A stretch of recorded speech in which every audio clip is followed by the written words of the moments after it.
por ahí va a empezar la grabación en un segundito. Sí, ahí se inició. Perfecto. Ya Bueno, me confirman si es que ven bien, deberían estar viendo la presentación de Humberto y a él deberían estarlo viendo un poquito más grande. sí. Pueden ver la... Sí, Ahí, Carlos dice que perfecto. perfecto. Estupendo. Bueno, Wow. entonces les doy la bienvenida una vez más al taller del día de hoy, usar la innovación, pero una versión más veloz. Sí, Em, bueno, esperamos que dentro del marco de todas las actividades de la Demo Week, Carlos ya nos comentaba que estuvo participando en la ronda de negocios de Emprediem, que fue a las 3. Los queremos dejar invitados también a revisar nuestra página web y todas las actividades que estaremos teniendo, que son todas para darles herramientas a ustedes y que puedan surgir como emprendedores o innovadores. Así que sin más preámbulos, los dejo con Humberto en esta nueva versión de Usar la Innovación. vale. Muchas gracias, Nico. Como bien dice él, es una versión quizás más rápida, más que light, mismo contenido, pero vamos a ir tratando unas partes que quizás no hay que profundizar tanto, pero no quería quitar partes que quedaran disparejas con la primera vez, ¿ya? La gracia es que viéramos un poquito del 100% de lo que hablamos la primera vez, ¿vale? Hoy día, específicamente, me voy a centrar en hablar varios aspectos. Lo primero es como preguntas que nosotros mismos nos hacemos muchas veces sobre la misma innovación. ¿Cuál es lo complejo de innovar? ¿Por qué es tan difícil? ¿Cuáles son los pasos necesarios para hacerlo? Y vamos a terminar con un ejemplo aplicado para cerrar lo que es usar la innovación. ¿Vale? Si tienen duda, consulta, y me intervienen nomás, no hay ningún problema, levantan la mano, así que con confianza, estamos en familia. Sí, Lo aquí primero, toda la interacción es permitida, chicos, así que sí, nada de sí, timidez al momento de sí, querer hacer preguntas, comentarios. Igual yo estaré pendiente del chat durante toda la sesión.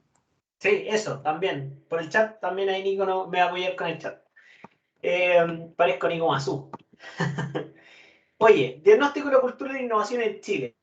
2007 se hizo un estudio que básicamente preguntó qué es la innovación, por qué innovar y cómo se innova.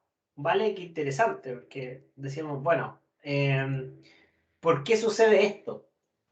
Bueno, la verdad es que se hicieron varias preguntas, principalmente porque había mucha ambigüedad en todo este tema de la innovación. Y se dieron cuenta que, como resultado, no existía un discurso único, había un concepto que era relativamente abierto, la delimitación del concepto era bien difusa, la estrategia de supervivencia fue el principal fundamentación por la cual la gente innovaba, como empresas, organizaciones, para cambiar, para pensar positivo, y lo hacían a través de la curiosidad, la perseverancia y la asociatividad. Eso, o ese diagnóstico del 2007, no dista mucho de la realidad de hoy día, ¿ya? No varió mucho, todavía tenemos un concepto bien difuso, todos intentan hacerlo porque tenemos que cambiar, tenemos que pensar positivo, pero finalmente todavía no hay una conclusión del concepto, así que estamos en terreno ambiguo todavía. Para mí, principalmente la innovación es un proceso por el cual las personas, nosotros, quienes dirigen alguna compañía, recuerden que una empresa se traduce a personas también, es capaz de generar algo nuevo, ¿cierto? Con la diferencia de que es capaz también, dentro del proceso de innovar, generar un valor, ¿ya? Este valor también es proporcional a lo que se haya creado. ¿Y por qué lo pongo de esa forma? Porque muchas veces decimos, no, es que yo hice una mejora pequeña. Bueno, esa mejora pequeña es una innovación incremental, ¿cierto? O, caso contrario, hice una innovación disruptiva y claramente estoy en un nivel de innovación completamente distinto, generando impacto distinto. Algo muy importante, yo no innovo con la idea. La idea es el principio, es el inicio, pero esa idea tiene que plasmarse, tiene que ejecutarse, y hay una serie de pasos con los cuales yo tomo la idea y lo llevo a la ejecución.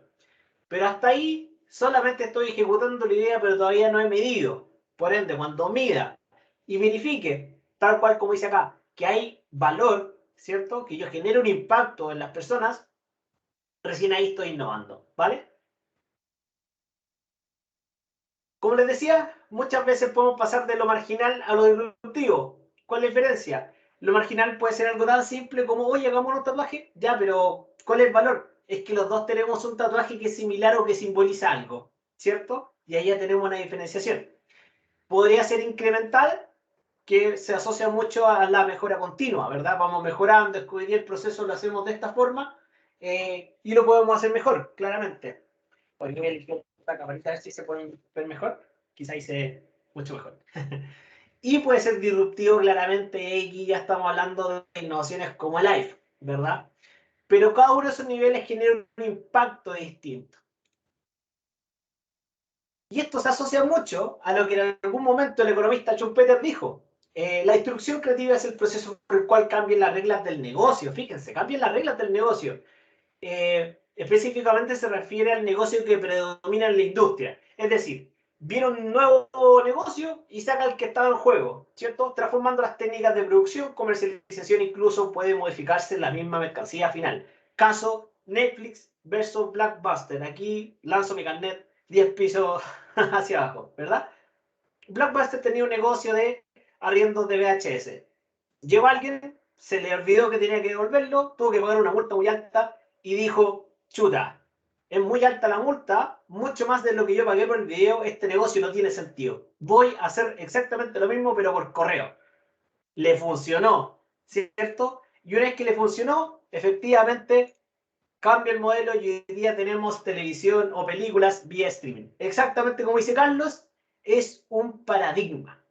Y de hecho, en su libro, Schumpeter lo menciona como el cambio de paradigma, ¿ya? Si alguna vez alguien ha visto lo que se llama las curvas S, son como S, como su nombre lo dice, que se van entrecruzando, y justo donde se cruzan las S, ahí se le llama un tramo que es como el cambio de paradigma. E incluso también habla sobre un efecto que se produce, que es el paradigma de quedarse detenido. Lo pensé demasiado, no me arriesgué, me quedé ahí, vino el otro, ¡pum!, encima. Vamos acá. Bueno, ahí me he adelantado, efectivamente, como ustedes pueden ver, antes, bueno, en mi época, no sé si aquí hay alguien de mi época, íbamos a un Blockbuster y veíamos películas así, ¿cierto? Hoy día es mucho más cómodo, solamente tomamos el control remoto de la silla y suficiente. No porque tomes un curso o un diplomado de innovación serás innovador, dijeron por ahí. Para hacerlo debes cambiar tu forma de pensar. El famoso que dijo eso fue mi profesor de tesis, de ingeniería. Porque a mí me gusta la innovación y una vez me dijo, sí, viejo, pero tienes que cambiar tu forma de pensar, ¿verdad? Más allá de tomar los cursos que tú quieras. Bueno, efectivamente él tenía razón y de ahí muchas veces viene toda la ambigüedad de la que estamos hablando, ¿cierto? ¿Por qué es tan difícil innovar? Porque no basta aunque yo tome un curso, sino que yo tengo que cambiar mi forma de pensar. De hecho, es desde aquí donde comienza, con esas bases que le acabo de decir, el cambio de chip para empezar a innovar. Tengo que entender que existen pequeños cambios, que los tengo que ejecutar, que se deben implementar, que deben generar impacto positivo, valor en las personas. Debo cambiar mi forma de pensar, el mindset, ¿cierto? Y el tope lo pongo yo, ¿vale? Por eso que se comienza desde ese punto. Ahora, ¿es tan fácil? La verdad es que no, no es tan fácil como la gente cree innovar. Innovar tiene una complejidad particular. Bueno, tiene muchas, pero tiene una muy particular. ¿Vale? ¿Qué me pasé? Así. La principal complejidad que tiene es que es un proceso. ¿Vale? Todo proceso tiene un inicio, tiene un final. Se parte de un problema, se lleva una idea y esa idea se transforma en un producto o servicio. P/S.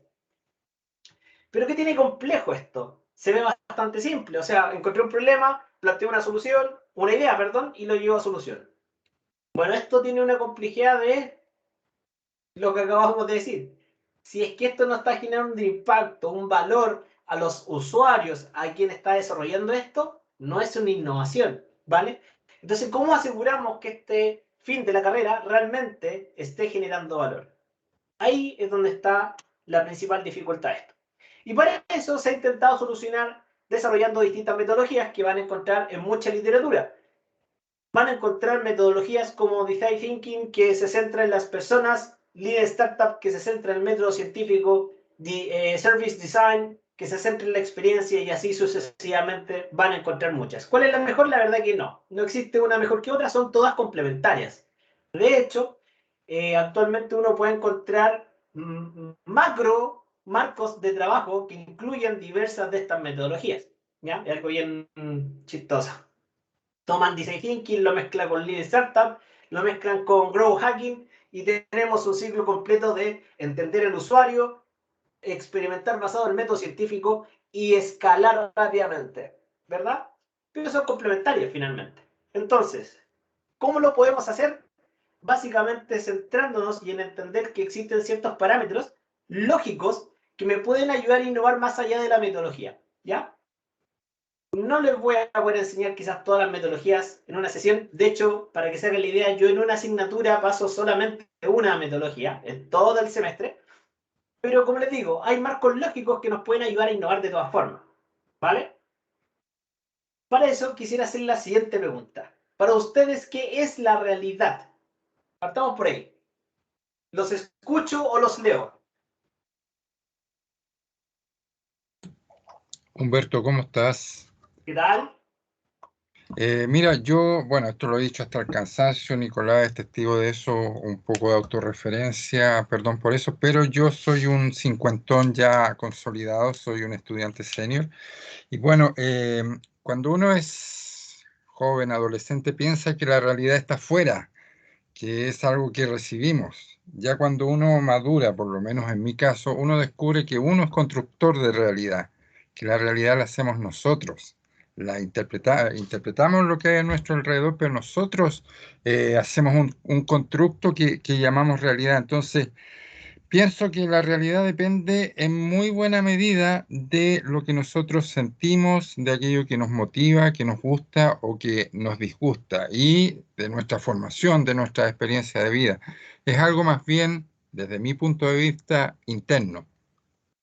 Mira. Bueno, a todos les presento a Carlos, mi palo blanco. Él, en realidad, con él practiqué antes todo esto. No, muy bien. Muy bien. Muy cercano. Y obviamente eso habla de la experiencia que tú tienes. Efectivamente, la realidad es algo que viene un poquito más de adentro, ¿cierto? De hecho, analicemos un caso bien breve. ¿Qué es lo que están viendo en la foto o en la imagen?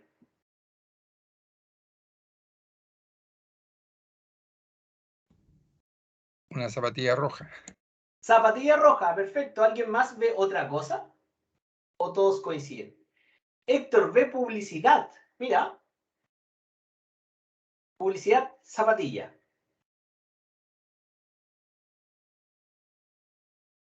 ¿Qué vemos ahí? Imagen número 1. ¿Qué es eso que está ahí?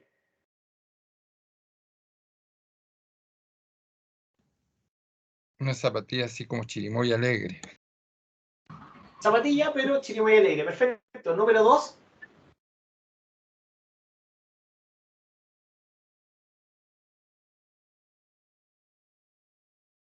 ¿Tenemos hablando lo Hé- mismo? Héctor levantó la mano. Héctor, dale nomás. Hola, buenas. Bueno, mi nombre es Héctor, ya como ya lo leyeron. Bueno, acorde a tu pregunta, bueno, yo veo una imagen correspondiente con tres tipos de zapatos diferentes que hacen alusión a tres tipos de quizá de usos diferentes y de personas que lo usan de diferentes maneras. No sé si me explico. La primera Sí, la puede usar una persona que es un corredor, la segunda la puede usar un skater y la tercera la puede usar una persona que quizá, no sé, no quiero clasificar a nadie, pero una persona que es más o menos como la asocio más a la música, quizás las Converse se destacan por eso. claro. Finalmente tú lo asocias a un segmento, ¿verdad? Correcto. Perfecto. El fundamento teórico de la identidad cognitiva es algo que hace un tiempo escribió Humberto Maturana, mi tocayo, y Francisco Varela, dos biólogos, ¿eran matemáticos también o físicos? No me acuerdo, tenían dos profesiones, eran capazos. Y de ahí hizo una tesis, un profesor mío de la Católica, que se llama Álvaro, que explica que esta identidad básicamente es uno de los métodos que hoy día está más sustentado, entre comillas, para definir lo que es la realidad. ¿Vale? Específicamente plantea que nosotros somos individuos particulares y que yo tengo un mundo y ustedes tienen otro mundo. Entonces, por ejemplo, ahora interactuamos Héctor, Carlos y yo, son tres mundos, imagínense como círculos grandes, ¿vale? Pero estamos viendo el mismo objeto. Y ese objeto se introdujo un poquito en el mundo de cada uno de nosotros, ¿ya? Quiero que vean este video, ¿vale? Y lo comentamos después a ver qué les generó el video. No sé si acá, Nico, tengo que volver a compartir para que se escuche. Gracias por llamar a la tarde. ¿Cómo? ¿Tengo que compartir de nuevo para que se escuche? Sí, tienes que compartir con audio directamente desde la opción, al momento de compartir, dice incluir sonido del equipo. Ok, lo tengo ahí. Perfecto. ¿Qué hizo su cuerpo cuando vio este fragmento de Titanic? Humberto, ¿puedo contar una experiencia cortita para responder la pregunta? Sí, pues dale, dale. Yo vi esta escena hace 24 años en el cine, cuando Wow. Titanic estaba de moda. Fue una revolución en un montón de cosas, partiendo por el tema, que era totalmente impresionante saber que iba a haber una mega producción sobre Titanic. Entonces nadie sabía en qué iba a terminar esto, esta historia de amor que había entre medio. Y al ver esta escena, yo estaba en el cine, en el Hot, creo que fue, estaba ¿Ya? solo, y cuando ve uno que Jack está muerto, fue una patada en la guata, así literalmente una cosa que poco menos que era así como la Cecilia Boloco, llevarse las manos a la cara porque no podías creer, fue muy impresionante, increíble que con los años, yo he visto muchas veces la película de nuevo, siempre provoca ese efectillo, Claro. esa cosa así como de peso entre los pulmones, pero haberla visto en 1997, te digo, hace 24 años, fue realmente impresionante. Oye, ¿qué sientes ahora que lo ves? Sentí esa cosita en la garganta, Ese no sé qué. ese tragar cortito. Qué bueno lo que dices tú, Carlos, porque justamente tú mencionaste como un apretón, como que nuestro cuerpo responde a cierto estímulo, ¿cierto? Y luego nos sentimos de una forma. Y qué interesante que lo que sientes tú probablemente no es lo mismo que siente Héctor, lo mismo que siente Felipe, lo mismo que siento yo. Es exactamente lo mismo que pasó con la zapatilla. Para alguien es una zapatilla, para otro una publicidad, etc. ¿Por qué sucede si estamos viendo el mismo objeto? Bueno, esto pasa por algo bastante simple. Nosotros, según los investigadores que les mencioné anteriormente, tenemos o reaccionamos por dos partes. Por un lado tenemos la emoción, que es nuestra respuesta biológica, y por otro lado nuestra emoción, ¿verdad? Básicamente no son iguales. ¿Por qué? Porque no todos sentimos lo mismo, ni reaccionamos, ni nuestro cuerpo hace exactamente lo mismo. Y es por eso que cuando hablan de un mundo, hablan que justamente lo que está viendo este caballero del centro, que probablemente es lo mismo que está viendo la señora al lado, sus mundos, si bien están juntos, el elemento que está interactuando con ellos está entre medio, ellos lo están viendo, sin embargo, lo que ellos sienten y lo que su cuerpo entrega es completamente distinto. Fíjense la cara que tiene este caballero y esta señora. Fíjense este cabro que está acá, pues peor, pues es como, para él claramente es como nada. Él está sorprendido y esta señora está extrañada y están viendo lo mismo, ¿vale?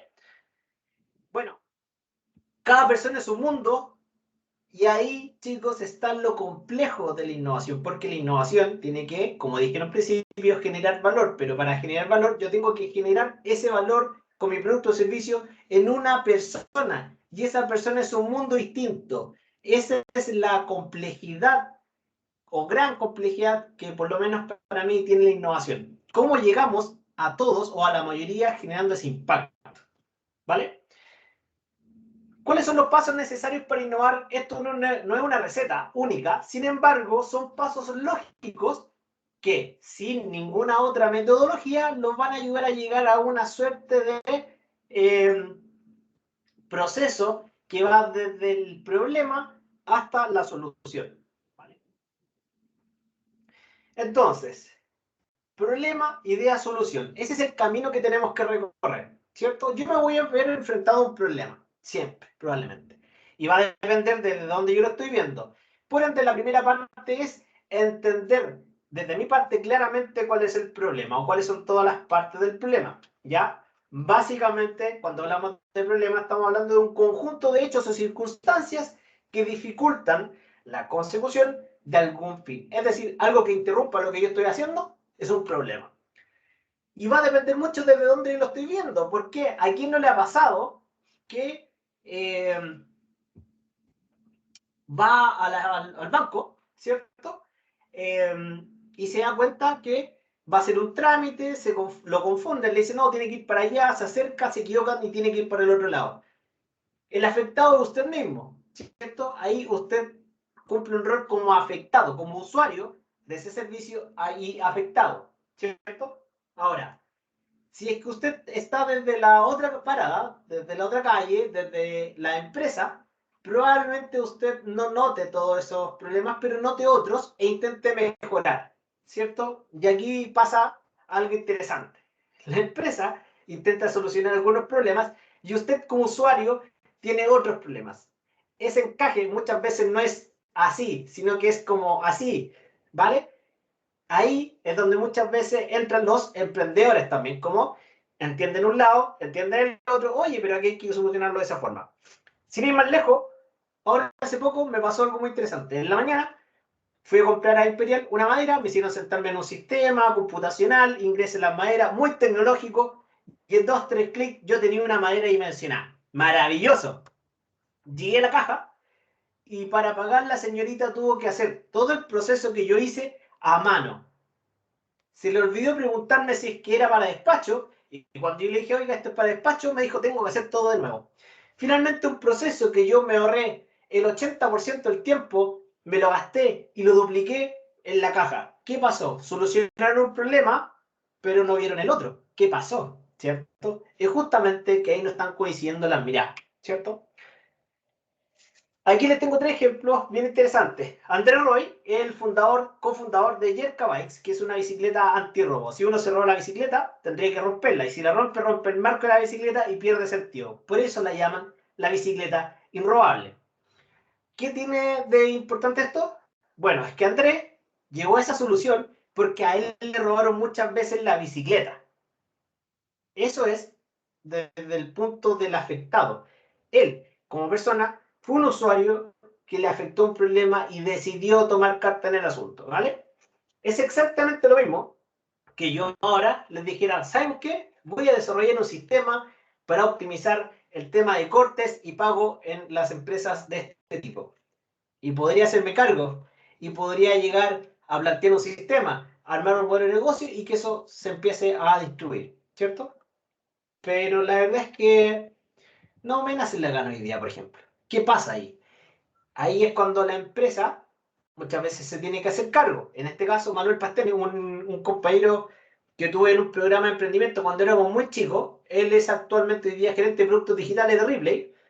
Funciona en una lógica de intraemprendedor. Y él justamente intenta plantear soluciones tecnológicas desde la empresa hacia abajo. Lo que hablaban de antes. Imperial colocó una solución en la parte de dimensionamiento, ¿cierto? Pero muchas veces, como les decía, esto no cuadra.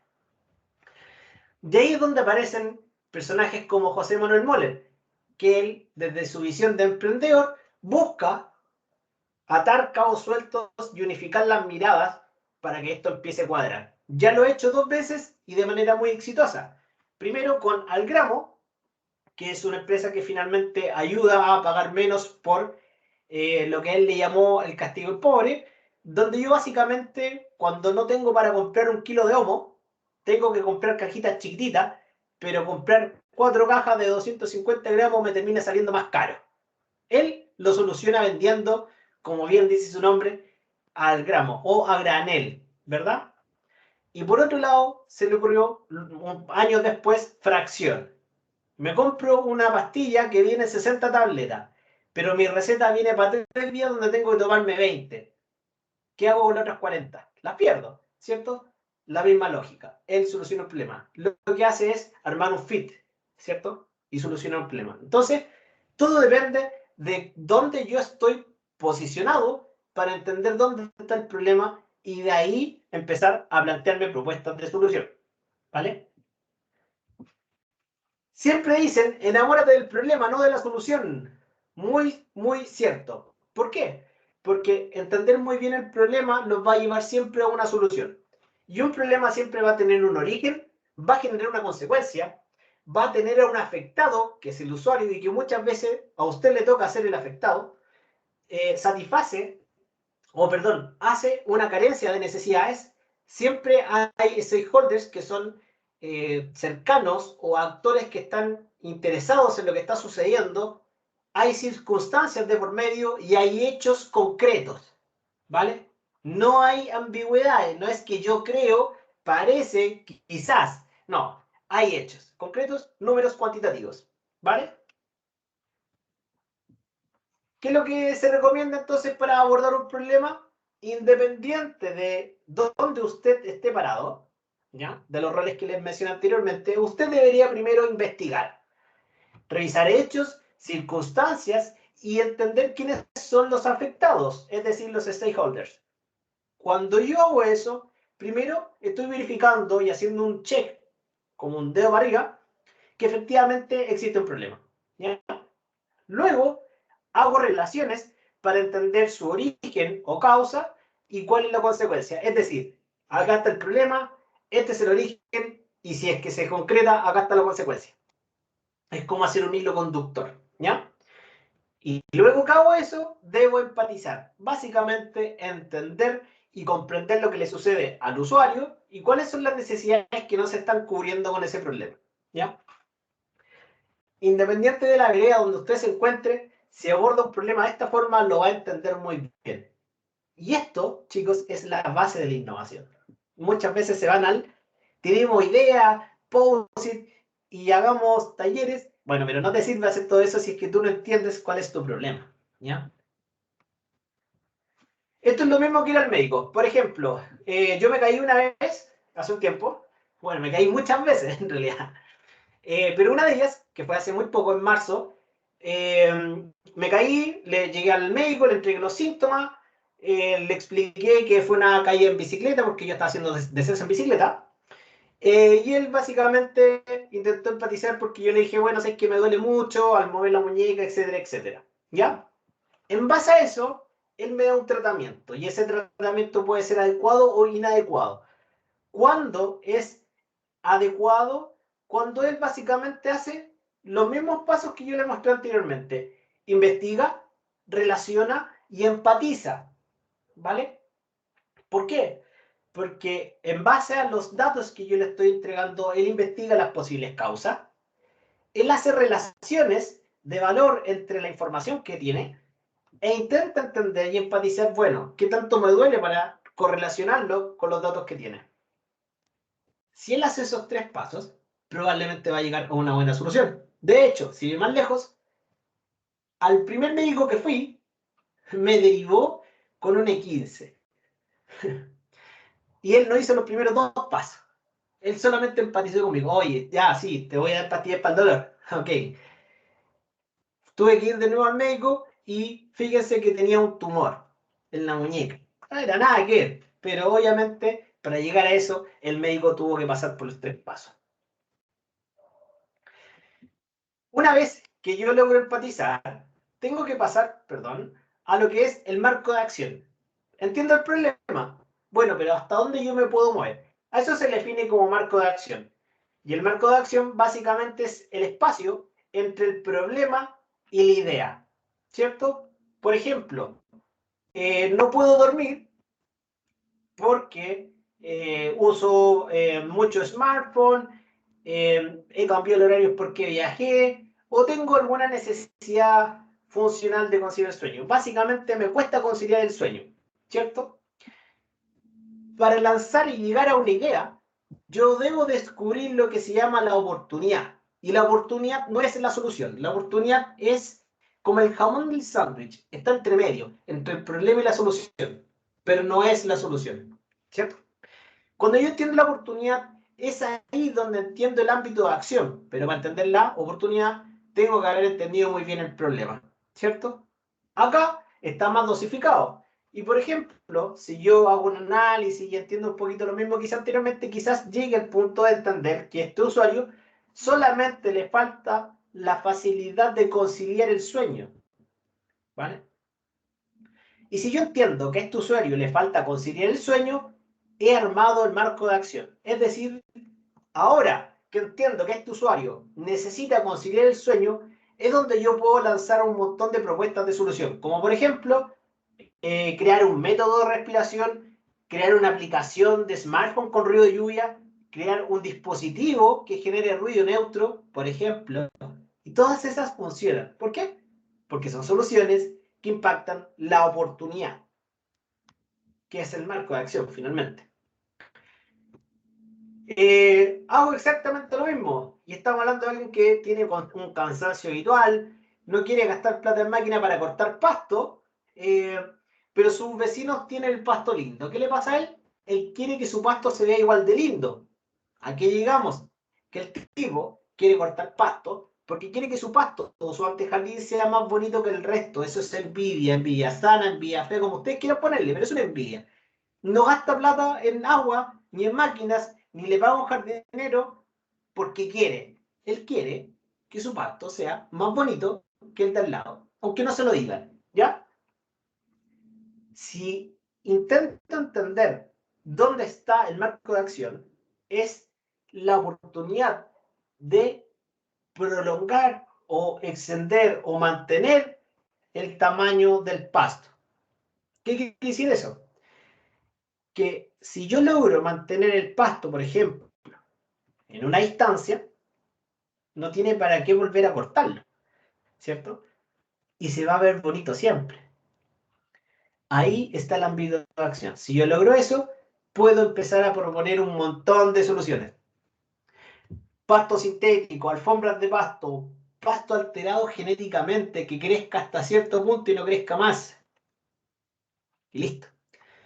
Tengo que entender cuál va a ser el marco de acción, dónde yo voy a introducirme una vez que haga el análisis del problema para poder entender qué es lo que yo tengo que hacer, ¿vale? Y si se fijan, está justo a la mitad. Lo mismo, si un adulto mayor no sabe usar WhatsApp, esto es un clásico. ¿Cuál es la oportunidad? ¿Qué pasó parece? Bueno, la oportunidad de usar WhatsApp siempre yo creo que está relacionada cuando les dicen, no, es que hay que capacitar al abuelito a usar teléfonos de smartphone, por ejemplo, ¿cierto? Y en cierto punto tiene toda la razón, porque lo habitual es que si yo me centrara solamente en WhatsApp, le voy a enseñar a usar WhatsApp y mañana me va a decir, oye, pero es que no sé usar Facebook y pasado no sé usar Instagram. Entonces, el ámbito de acción o la oportunidad nos va asociado a WhatsApp a pesar de que el problema nació ahí. Y eso se entiende cuando uno hace una relación completa, como les decía antes, tener el origen, las consecuencias, ¿cierto? Y ahí entiendo que esto tiene que ver con que nosotros evolucionamos, ¿cierto? Pero empezamos a dejar generaciones atrás y no las subimos al barco que va avanzando en la tecnología. Interesante. Y como las dejamos atrás, no tienen ni idea qué hacer. Y ahí es donde yo me tengo que hacer cargo y cuando entiendo ese ámbito de acción, podría crear un montón de ideas que puedan solucionar eso. Por ejemplo, hay fundaciones de todo tipo. ¿Por qué alguien no crea una fundación, por ejemplo, para subir a los adultos mayores a la tecnología? Por ejemplo.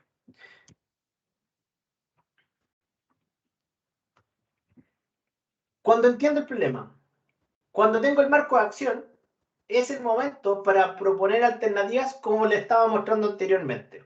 Y para proponer alternativas, siempre recomiendo, confíen en ustedes, observen, salgan de su círculo, es decir, no se nutran de lo mismo que siempre ven, intenten ver cosas nuevas, que intenten hacerlo divertido, principalmente, hagan lluvia de ideas, júntense con gente que habitualmente no se juntan, describan, dibujen, relájense y asocien. ¿Vale? Si sigue algunas de estas recomendaciones, probablemente cuando haya llegado al ámbito de acción, es decir, a su oportunidad, todas las ideas que surjan para eso, si es que sigue estos consejos, probablemente sean buenas ideas. Y si no hay buenas ideas, qué bueno, porque muchos de estos procesos se centran en cantidad y no en calidad. ¿Por qué? Para eso hay otros procesos que se centran un poquito en disminuir el impacto. Como por ejemplo, tomar una matriz para decir ideas factibles en la parte superior, ideas no factibles en la parte inferior, ideas no innovadoras a la izquierda e ideas innovadoras a la derecha. ¿Qué me deja eso? Un cuadrante de más factibilidad, más innovación. ¿Qué significa eso? Ideas que se pueden hacer y que adicionalmente son innovadoras. A eso deberíamos llegar una vez que plasmemos muchas ideas, las podemos meter en una matriz de este estilo y entender que la mejor idea es justamente la que es más factible y más innovadora. Entonces, si yo tengo el camino definido, tengo el problema, tengo el marco de acción y tengo propuestas de alternativas, me queda, bueno, llegamos a una idea, prototipemos. ¿Cómo podemos prototipar? Básicamente, armar una representación gráfica de lo que ustedes tienen en mente. Representen su idea que sirva para testear y que eso se transforme en un producto mínimo viable. ¿Cómo se hace? Yo puedo maquetear con un dibujo, con cartón piedra, con conos de papel higiénico, armo una maqueta, realice un proceso donde la gente pruebe lo que yo estoy haciendo y valide si realmente tiene sentido o no lo que estoy haciendo. Si realmente es así, paso al último y paso avanzando etapa por etapa para que ese cartón se transforme en un producto, siempre considerando el feedback de las personas, ¿vale? A eso se le llama validación y busca que su prototipo se convierta en un producto mínimo viable, es decir, un producto que está casi listo para salir al mercado, ¿vale? Algunos ejemplos, como pueden ser acá los sketch, en esta parte.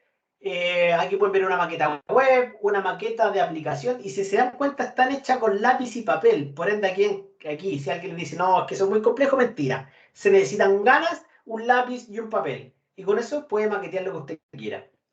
Servicios también se pueden prototipar, se prototipan a través de flujos, por ejemplo, como ven acá. Ahora, si usted valida con esto, ya le toca el siguiente paso y quizás desarrollar una maqueta más funcional. O quizás una maqueta de cartón para que la gente pueda observar de qué se trata lo que usted está haciendo. ¿Vale?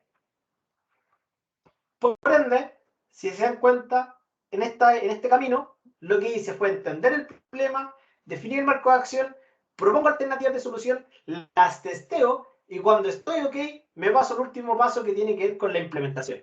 Y la implementación no es nada más y nada menos que entender, si es que lo estoy haciendo en mi empresa donde yo trabajo, tengo que entender cuáles son los procesos actuales, tengo que entender cómo es la cultura organizacional y debo considerar estrategias de marketing para que la organización conozca lo que estamos haciendo. ¿Vale? Si tengo una muy buena idea, si hice todos los pasos anteriores, pero si no hice esto que está acá, no sirve. ¿Ya? Porque su solución va a chocar con una pared de la operación actual. Y la operación actual no admite productos nuevos como los que usted está pensando. Por ende, no va a llegar a nada. Cultura organizacional, súper importante. ¿Para qué vamos a invitar a todos a participar si ni siquiera hoy día existen canales formales para desarrollar productos conjuntos, por ejemplo? ¿Se fijan? Entonces tienen que haber ciertas lógicas que yo tengo que pensar al momento de implementar como estas tres que son los pilares fundamentales para que una idea se convierta en un producto o servicio y que se pueda implementar. Porque si no se implementa, ojo, no estamos innovando. Entonces, si se dan cuenta, esto es un proceso lógico que no requiere ninguna metodología, pero es básicamente desde que yo me doy cuenta de un problema, tengo que entenderlo, tengo que también comprender cuál es el ámbito de acción donde yo puedo hacer algo, lanzar muchas ideas, tomar las mejores ideas, maquetearlas, ver cuál es la mejor, validando con el usuario y por último implementarla. Con estos pasos lógicos, cualquier persona puede hacer una innovación del impacto que se le ocurra. Veamos un ejemplo aplicado. Productos sin SKU. ¿A quién no le ha pasado que llega a la caja de un supermercado y se da cuenta que su producto no tiene código? Si acá hay alguien que no le ha pasado nunca, me sorprendería. Cuando hablamos de ese problema, pasamos al entendimiento del problema, ¿verdad? Bueno, yo trabajé algunos años en Cencosud, en Jumbo específicamente, y ahí me di cuenta que uno de los problemas que era asociado al SKU estaba dado por origen. Primero, había una manipulación constante de los productos y a veces aquellos productos que no tienen su código de barra impreso, sino que en un cartoncito, se perdía. Muy normal. Como consecuencia, el usuario que estaba comprando ese producto llegaba a la línea de caja y ¿qué pasaba? No, lo siento, lucecita, tengo que esperar al supervisor porque este producto no tiene código. Y ahí uno esperando, ¿cierto? El usuario que está siendo afectado básicamente está perdiendo tiempo libre, ¿cierto? Así como también hoy día tenemos a usuarios que viven de eso, es decir, van al supermercado, compran para otros.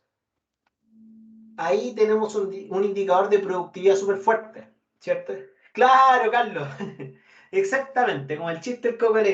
Así, tal cual. Entonces, tenemos a dos tipos de usuarios afectados y su necesidad básicamente es meramente funcional. ¿Ya? ¿Qué quiere decir eso? Necesitan disminuir el tiempo en la línea de caja por no tener código. O sea, idealmente que no existiera línea de caja, ¿cierto? Ahí tenemos la necesidad. ¿A qué le interesa eso? Debe interesarle a las áreas del supermercado, a la administración, los indicadores, las marcas, a todos, ¿cierto? ¿Bajo qué circunstancias ocurre esto? Básicamente sucede con los productos que sí deberían llevar código, ojo, porque hay productos por definición que no llevan, pero hay productos que sí deberían llevar, pero que por la manipulación constante se desprenden, ¿cierto?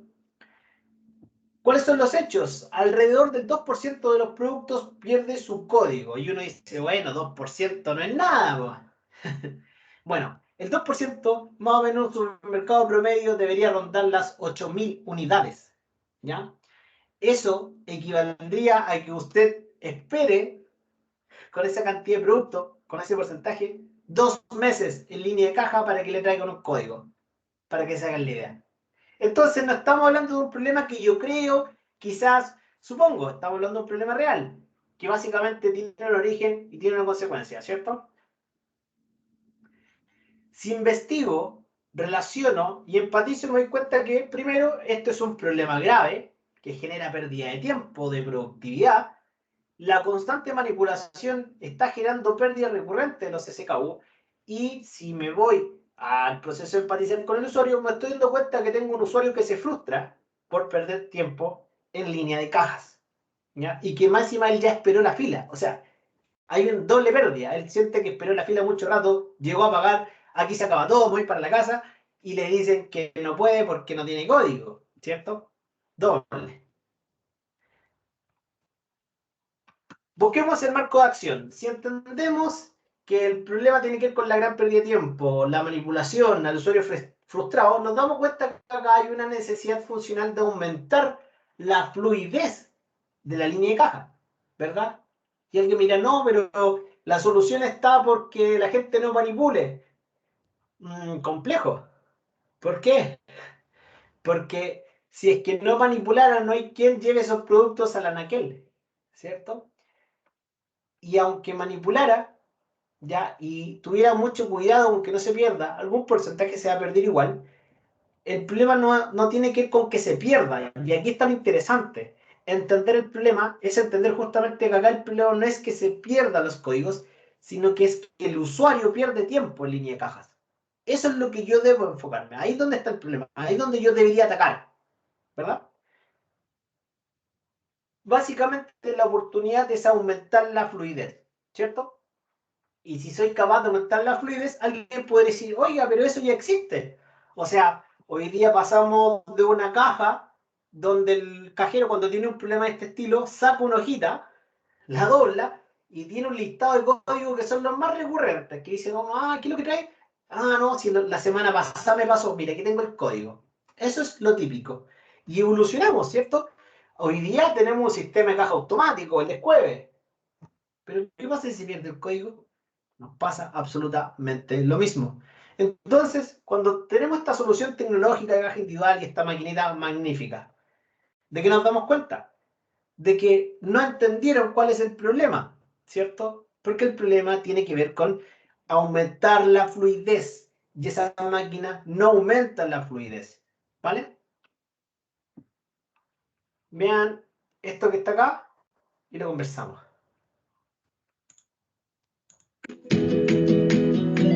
4 years ago, we started to wonder,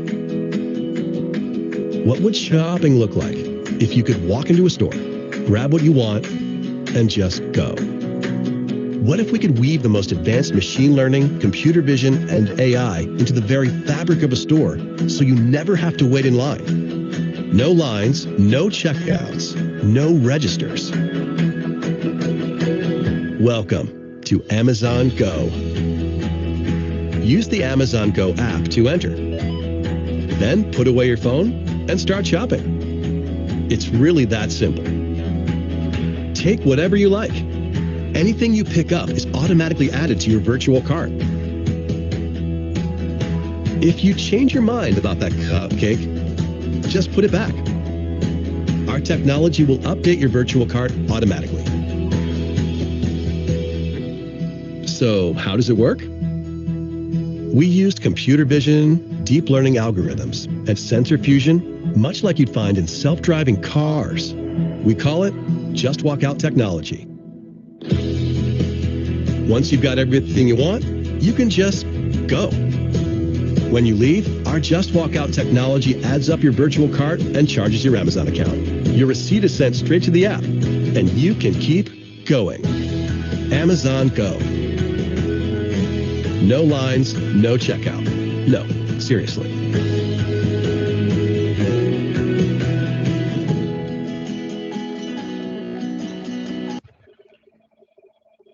¿Les gustó? ¿Qué les parece? Humberto. ¿Sí? Y claro, Amazon Go viene también a solucionar otro gran dolor que tenemos los clientes de las grandes cadenas de supermercados, es que sobre todo los que compran en gran cantidad, que en la góndola aparece un precio, sea en oferta o no, y después cuando uno revisa la boleta, aparece Ups. que desde 10 a 500, incluso 1000 pesos más. Entonces, yo no sé hasta qué punto, quiero pensar bien, quiero pensar que son los sistemas que no se actualizan en la caja, en fin, pero siempre uno va con la duda. Entonces, cuando uno se da cuenta, le dice a la cajera, no, es que la góndola dice otro precio. Y es el mismo Claro. cuento del chiste del Coco Legrand, Sí, es espéreme, totalmente digo que anexo y paralelo al problema del código de barra. Entonces, yo creo que es tecnología que también soluciona esta clase de problemas. totalmente. Pero fíjate que finalmente, si uno no hace un análisis del problema, fíjate que apunta exactamente lo mismo. Independiente de, y aquí está la gracia de entender bien el problema. Cuando lo entiendes bien, te das cuenta que independiente que si te pierde un código, independiente que sea el problema el precio, independiente de cualquier otra cosa, ¿qué es lo que están haciendo? Aumentar la fluidez en línea de cajas. Porque ese es el objetivo final. Ese es el problema. Ahí están apuntando. Acá, estos tipos entendieron bien el problema. Y por eso son capaces de atacarlo. Pero acá, claramente, todavía estamos en luces de entender bien los problemas. El video decía próximamente, pero la verdad es que hoy día ya existen 22 tiendas que se han abierto en estos últimos 4 años y ahorran un tiempo en un 95%, mientras que un cajero atiende un solo carro. Estos sistemas podrían facturar a 120 carros más. Entonces, si alguien les dice, no, es que esto es muy caro, mentira. ¿Por qué? Porque están ganando 120 compras por cada una que están haciendo hoy día en esos sistemas. 120 compras. Imagínense cómo andan en los supermercados 120 personas pasando, por el mismo tiempo que hoy día atienden a una sola persona en caja. Los supermercados estarían, pero como dicen, así, ¿cierto? Chicos, con este ejemplo se dan cuenta que entender el problema es lo principal de la innovación. Enamórense del problema, pero entiendan que siempre existe un proceso lógico para hacerlo, ¿ya? No necesita una metodología. La metodología ayuda, claramente, ¿cierto? Pero si usted está recién partiendo, si usted entiende la lógica, enfóquese en entender bien el problema final, ¿cierto? ¿Por qué? Porque cuando entiendo varios problemas, por ejemplo, como bien decíamos, el problema del SKV1, pero también está el problema de que los precios no cuadran, no se actualizan. Ah, pero eso tienen y convergen en la misma necesidad, que es justamente la fluidez de la línea de caja. Entonces, cuando usted hace ese ejercicio, entiende los problemas, los segmentan, los caracterizan, son capaces de entender de dónde se originan. Y puede ser que estén pegándole justamente a la necesidad, y ahí es donde aparecen innovaciones disruptivas como la que vieron con Amazon Go, versus innovaciones incrementales, que es una mejora, pero nada distinto como hoy día vemos estas máquinas automáticas. ¿Vale? Así que la invitación es no centrarse en que hay que tener una sola metodología para innovar, sino que hay que usar harto la lógica y centrarse y enamorarse del problema para usar la innovación. Les dejo mi red social, LinkedIn, si quieren agregarme, y estaremos conversando esto en una siguiente oportunidad. Disculpen lo rápido, pero sintetizamos un taller de 2 horas en 1 hora. Muchas gracias. Sí, y vimos que no se nos perdió pero nada del contenido. No, pero volé. Sí. Em, bueno, bueno, nada más que agradecerte, Humberto, una vez más. Esta es la última patita de tus talleres de este año, por lo menos. Veremos qué va a pasar el próximo. Estamos viendo ahí las proyecciones y qué sucederá.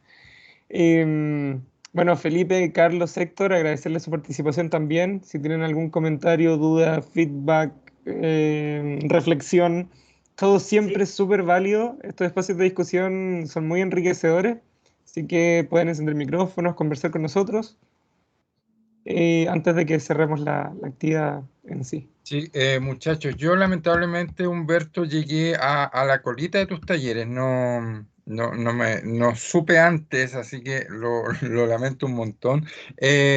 Una pregunta muy concreta, ¿este link que aparece es el que está en la pantalla o es el código QR que aparece en la presentación? Es el código QR que tengo ahí en la esquina, pero si quieres búscame como Humberto Godoy en LinkedIn. Yo creo que me va a encontrar el tiro. Ah, Humberto perfecto. Godoy. No, un 7. Como te digo, espero que haya otro ciclo el próximo año. Voy a estar muy atento porque quedé con el gustito. Siempre he dicho acá en los talleres que quedo con gusto a poco, pero queda también el desafío para el próximo año. Así que un 7. Muchas gracias. Sí, te lo No, perdiste. gracias a ti por Estuviste todo tu pero entusiasmo. Sí. Humberto, Carlos ha participado en estas últimas semanas en prácticamente todos los talleres, así que ahí muy entusiasta, contento No, también como de un poder cabro tenerte una vez chico. más, Carlos. Acá me convierto en un Eh, cabro chico, así que 1 millón. Oye, te aprovecho de comentar, Carlos, que dentro de las próximas semanas vamos a subir todo el repositorio de talleres a nuestra página web. Así que ahí les vamos a avisar cuando eso ya esté listo y van a poder acceder a todos los talleres que realizamos durante el año. Un 7, muchas gracias. No, No, muchas gracias a gracias. ti. Qué pasaste. Felipe, Bueno, Héctor, ¿todo bien? ¿sí? ¿Algún ¿Quejas? comentario, ¿Clavos? chicos? Súper Ahí bueno, Héctor muchas se está gracias. despidiendo. Gracias a ti, Héctor. Muchas gracias por tu participación. Bueno, entonces, nos despedimos acá. Muchísimas gracias por su participación. Una vez más, en tu caso, Humberto, muchas gracias por haber facilitado ya este último taller en el contexto de la Demo Week del CIE. Carlos, Felipe, invitadísimos a revisar nuestra página web, está lleno de actividades. A ti, Carlos, que te gustan las actividades del CIE, está lleno esta semana, así que invitadísimo a participar en todas. Independiente de la sede, se pueden inscribir también en las de otras sedes porque son muchas online o híbridas. Así que ahí, Bueno, recomendación para que se conecten de todas maneras. Eso, no. que tengan una muy buena tarde y nos estaremos viendo pronto. Ahí Felipe nos va a decir lo último, dice.